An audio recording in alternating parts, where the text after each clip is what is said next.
அஸ்ஸலாமு அலைக்கும் வரஹ்மத்துல்லாஹி வபரகாத்துஹு.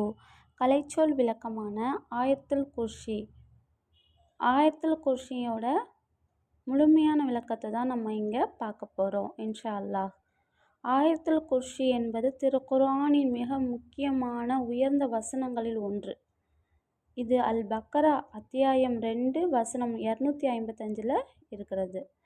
ஆயத்துல் குர்ஸி ஓட வசனம் என்னன்னு பார்த்தோன்னா, அல்லாஹு லா இலாஹ இல்லாஹுவல் ஹய்யுல் கையூம். இது திருக்குர்ஆனின் மிக சிறந்த வசனம். நபி ஸல்லல்லாஹு அலைஹி வஸல்லம் அவர்கள் கூறினார்கள், திருக்குர்ஆனில் உள்ள வசனங்களில் மிக சிறந்த வசனம் ஆயத்துல் குர்ஸி.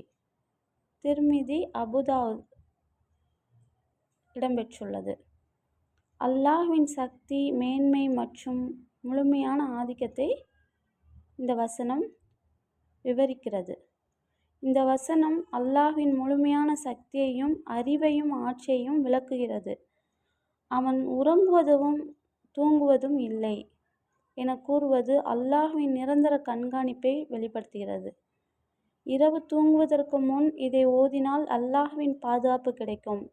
காரணம், நபி ஸல்லல்லாஹு அலைஹி வஸல்லம் அவர்கள் கூறினார்கள், யார் ஒருவன் இரவு தூங்குவதற்கு முன் ஆயத்துல் குர்ஸியை ஓதுகிறானோ அல்லாஹ் அவனை முழு இரவும் பாதுகாக்கின்றான். புகாரில் இடம்பெற்றுள்ளது. இந்த வசனம் ஷைத்தான்கள், தீய சக்தி மற்றும் தீய நினைவுகளை விரட்ட உதவுகிறது.